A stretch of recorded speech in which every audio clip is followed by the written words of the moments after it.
Hello, and thank you for tuning in to Ask the Techsperts presented by Buchanan Technologies. In this edition, we are joined by Buchanan's Director of Cloud Strategy, Chuck Ma, and Chief Information Security Officer, RJ Friedman, as they walk us through the Microsoft 365 security risks and the steps business and IT leaders can take to protect their organization. We're going to go ahead and dive right into the video, and with that, I am going to hand it off to you, Chuck. Great, thank you. Well, as we all know, Microsoft 365 has really become the cloud email management service of choice for many, many companies, and it is used by hundreds of millions of organizations worldwide. And with the increasing popularity of cloud platforms, it doesn't come without some challenges, namely around security. So at Buchanan, we help customers establish, configure, and maintain their Microsoft 365 solution. A common misconception I see is that organizations think they're covered by Microsoft 365's built-in security controls and features, and that they're not at risk for any type of security breach. Unfortunately, that's not the case. As you can see on the screen, SaaS user account attacks are quickly becoming a major issue for businesses, and this includes Microsoft 365 accounts. So we're going to bring in RJ to talk about some of the specific security risks in Microsoft 365. Thanks, Chuck. Yeah, we've put some of the most prevalent security risks in the cloud on the screen here. And not only do these risks exist in M365, but really any cloud-based application. So if you're responsible for your company's IT, it's extremely important that you're aware of these risks and, more importantly, have a plan in place to mitigate them. So the biggest issue with any cloud environment has absolutely got to be misconfiguration.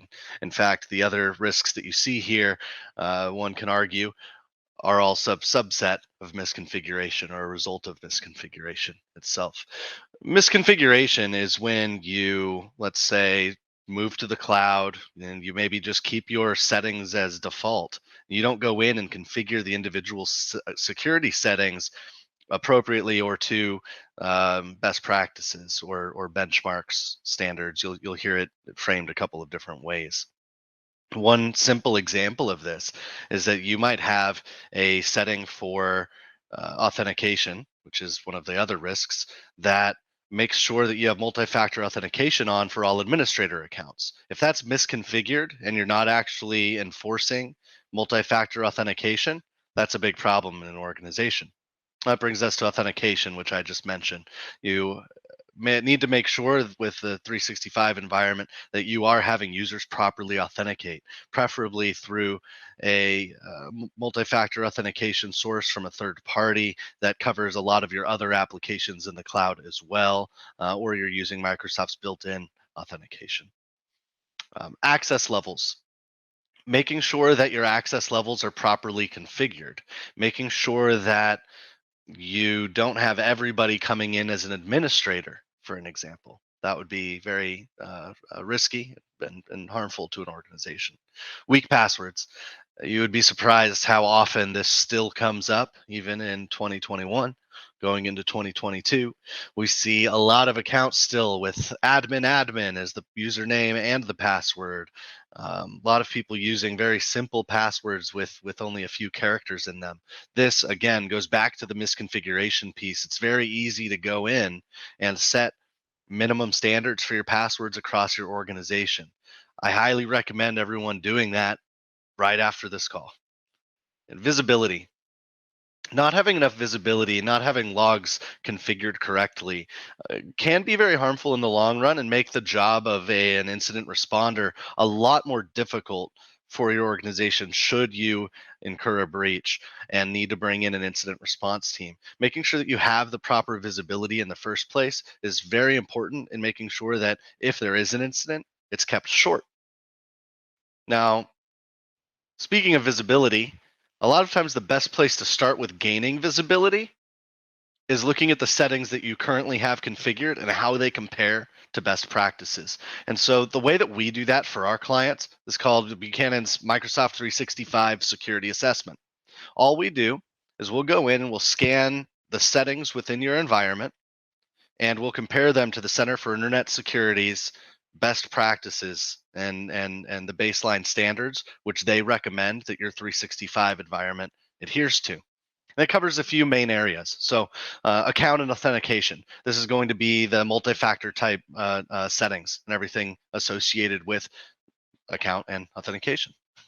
Application permissions. This is going to be another area of settings, different kind of family of settings within 365, if you will. Things, for example, like the ability to turn off add-ons into Outlook. That probably shouldn't be a thing that you allow normal users to decide, and should be something that your IT organization decides which applications get to be added into the Outlook application. Data management, another key area. There's a lot of different policies inherent to 365 around data loss prevention, DLP, who can share what types of files inside or outside of the organization. Email security, probably one of the largest. It's by far the largest attack vector, with over 80% of attacks having to do with the email security vector. The settings that you can configure here will ensure that your spam filters are set correctly, that anti-phishing policies have been created, that you're maybe wrapping your URLs that come into your company and creating safe links for your users. All of those should be settings you're aware of and configure.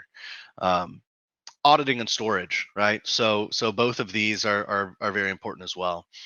Making sure that your mailbox auditing settings are on. A lot of these things, if they're not on before something happens, it's very difficult to then go back and find the data. And then setting expiration times for link sharing, things like that as well would all fall under this type of category. Ultimately, though, getting that high level picture on all of these, where you are today compared to where you should be, is what then helps you build a plan to get to where you should be over the next couple months, course of a year, however long it might take for your organization. As far as what the assessment looks like and the timeline on the assessment, it's really not too laborious. There's a couple day window that it'll usually take to go through change management and get the permission to allow a company like Buchanan to have the access that we need to do the assessment.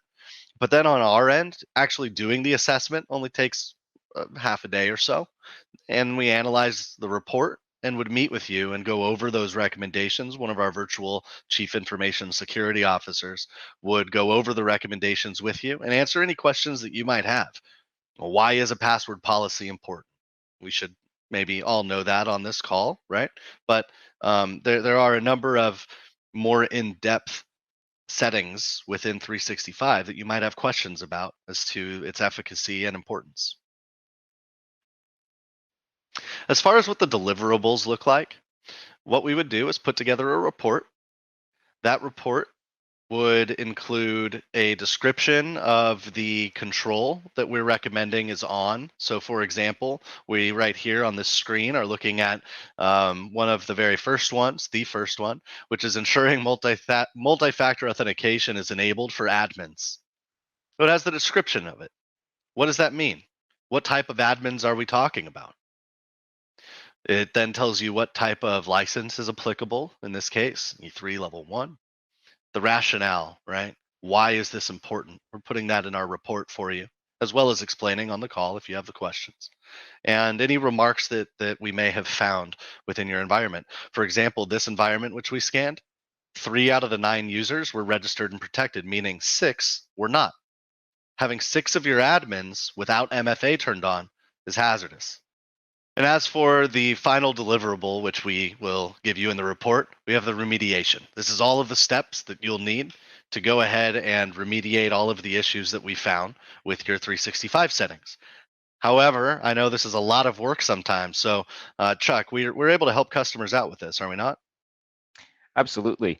And in fact, typically what we've seen in the reports is that there's a number of recommendations. This is just a sample one, but you can see that there's a lot of steps to go through. And then there may be quite a few issues that have been identified or risks that have been identified that do need to be remediated. So we would work with the security team as well to actually implement a lot of these changes. Some of the recommendations can be user impacting. Mhm. So what we would recommend around that is to one, we would identify those types of changes, and then have make sure that there is some kind of a communication plan developed by your team to let your users know that this is coming. And in some cases, even training may be required. So it's not as simple as just following these steps one after the other. Other risks can be remediated in the background, so to speak, without impacting the end user environment. But there still would be some change management that your organization may need to go through. And so we would want to make sure that those steps are followed as well. Our team can, once we have a good understanding with you in terms of uh, what remediation steps we can take, and that your organization is ready for them, we can go ahead and make those changes and implement them. Yeah, and from the security team's perspective, when we've delivered some of these reports and gone through kind of what all the steps would be, we have gotten that look from the IT teams at our customers, the in over their head type look when they're looking at 20 or 30 hours potentially of extra work and going and reconfiguring their 365 environment. So I'll say that it's been very nice to be able to introduce them to Chuck's team and have them actually deliver on these remediation steps as well. Great. So I guess in summary then, Microsoft 365 is definitely a really robust and full-featured platform. There's a whole lot of functionality that our customers are really being able to take advantage of and really becoming more efficient and productive. And so we think it's a really good place for companies to head towards in the cloud side of things. Yeah, yeah, and agreed. From a security perspective, the benefits that you can get from a cloud environment, utilizing 365 and the applications therein, is great. However, it could also be very risky if it's not configured correctly. All right. Well, I think that brings us to the end of our presentation today. We hope that the information that Chuck and RJ went over is helpful and maybe even brings to light some areas of your own Microsoft 365 environment that could use a little extra security. We've gone ahead and put Chuck and RJ's contact information up on the screen now. They are here to answer any questions that you may have regarding your Microsoft 365 environment, and they welcome the opportunity to perform a security assessment for your organization. We want to thank you once again for tuning in, and we'll see you for the next one.